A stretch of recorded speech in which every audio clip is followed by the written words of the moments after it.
प्रणाम किए डालता हूँ। देख, जब तक मेरे बाण तुझे धरती पर सुला नहीं देते, उसके पहले ही इस बच्ची को छोड़कर भाग जा। रुक्मी की बात सुनकर भगवान श्री कृष्ण मुस्कुराने लगे। उन्होंने उसका धनुष काट डाला और उस पर 6 बाण छोड़े। साथ ही भगवान श्री कृष्ण ने 8 बाण उसके 4 घोड़ों पर और 2 सारथी पर छोड़े और 3 बाणों से उसके रथ की ध्वजा को काट डाला। तब रुक्मिणी ने दूसरा धनुष उठाया और भगवान श्री कृष्ण को 5 बाण मारे। उन बाणों के लगने पर उन्होंने उसका वह धनुष भी काट डाला।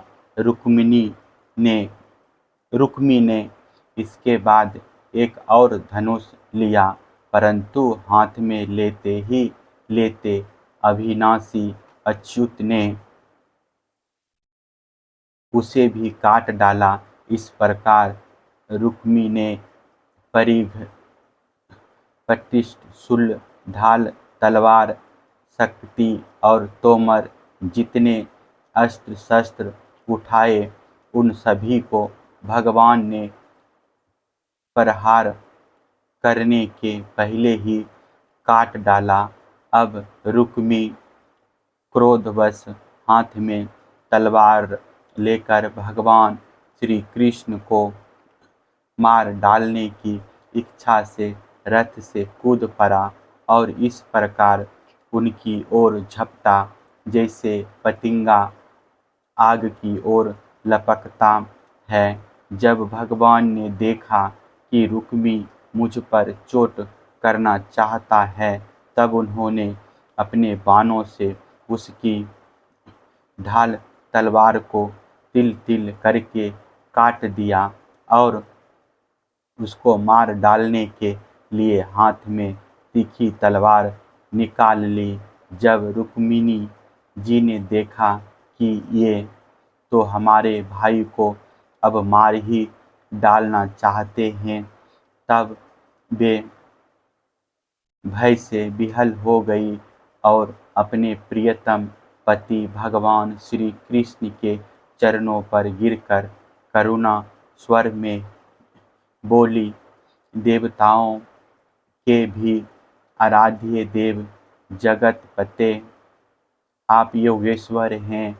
आपके स्वरूप और इच्छाओं को कोई जान नहीं सकता। आप परम बलवान हैं, परंतु कल्याण स्वरूप भी तो हैं। प्रभु, मेरे भैया को मारना आपके योग काम नहीं है। श्री सुखदेव जी कहते हैं, रुक्मिणी जी का एक एक अंग भय के मारे थर थर काँप रहा था।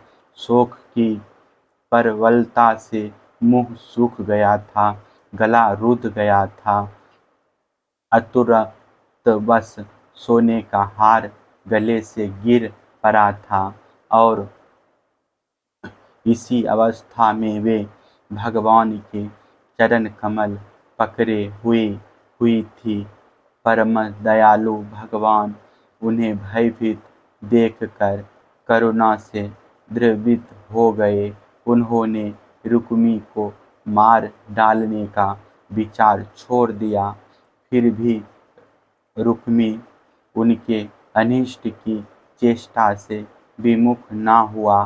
तब भगवान श्री कृष्ण ने उसको उसी के दुपट्टे से बांध दिया और उसकी दाढ़ी, मूछ तथा केस कई जगह से मुड़कर उसे करूप बना दिया। तब तक यदुवंशी वीरों ने शत्रु की अद्भुत सेना को तहस नहस कर डाला, ठीक वैसे ही जैसे हाथी कमल वनों को रोद डालता है। फिर वे लोग उधर से लौटकर श्री कृष्ण के पास आए तो देखा कि रुक्मी दुपट्टे से बंधा हुआ अधमरी अवस्था में पड़ा हुआ है। उसे देखकर सर्वशक्तिमान भगवान बलराम जी को बड़ी दया आई और उन्होंने उसके बंधन खोलकर उसे छोड़ दिया तथा श्री कृष्ण से कहा, कृष्ण, तुमने यह अच्छा नहीं किया। यह निंदित कार्य हम लोगों के योग्य नहीं है। अपने संबंधी की दाढ़ी मूछ मूड़कर उसे कुरूप कर देना, यह तो एक प्रकार का वध ही है। इसके बाद बलराम जी ने रुक्मिणी को संबोधन करके कहा, साध्वी, तुम्हारे भाई का रूप विकृत कर दिया गया है। यह सोचकर हम लोगों से बुरा ना मानना, क्योंकि जीव को सुख दुख देने वाला कोई दूसरा नहीं है। उसे तो अपने ही कर्म का फल भोगना पड़ता है। अब श्री कृष्ण से बोले, कृष्ण, यदि अपना सगा संबंधी वध करने योग्य अपराध करे तो भी अपने ही संबंधियों के द्वारा उसका मारा जाना उचित नहीं है। उसे छोड़ देना चाहिए। वह तो अपने अपराध से ही मर चुका है। मेरे मरे हुए को फिर क्या मारना। फिर रुक्मिणी जी बोले, साध्वी, ब्राह्मण जी ने क्षत्रियों का धर्म ही ऐसा बना दिया है कि सगा भाई भी अपने भाई को मार डालता है। इसलिए यह छात्र धर्म अत्यंत घोर है। इसके बाद श्री कृष्ण से बोले, भाई कृष्ण, यह ठीक है कि जो लोग धन के नशे में अंधे हो रहे हैं और अभिमानी हैं, वे राज्य, पृथ्वी, पैसा, स्त्री, मान, तेज अथवा किसी और कारण से अपने बंधुओं का भी तिरस्कार कर दिया करते हैं। अब वे रुक्मिणी जी से बोले, साध्वी, तुम्हारे भाई बंधु समस्त प्राणियों के प्रति दुर्भाव रखते हैं। हमने उनके मंगल के लिए ही उनके प्रति दंड विधान किया है। उसे तुम अज्ञानियों की भांति अमंगल मान रही हो। यह तुम्हारी बुद्धि की विषमता है। देवी, जो लोग भगवान की माया से मोहित होकर देह को ही आत्मा मान बैठते हैं, उन्हीं को ऐसा आत्ममोह होता है कि यह मित्र है, यह शत्रु है और यह उदासीन है।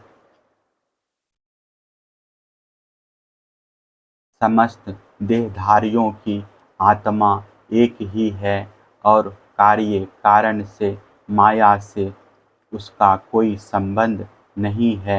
जल और घड़ा आदि उपाधियों के भेद से जैसे सूर्य, चंद्रमा आदि प्रकाश युक्त पदार्थ और आकाश भिन्न भिन्न मालूम पड़ते हैं, परंतु हैं एक ही, वैसे ही मूर्ख लोग शरीर के भेद से आत्मा का भेद मानते हैं।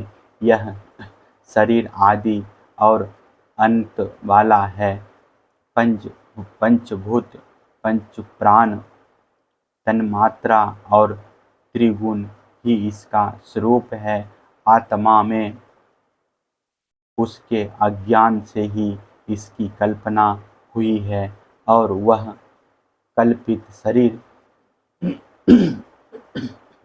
ही जो उसे मैं समझता है, उसको जन्म मृत्यु के चक्र में ले जाता है।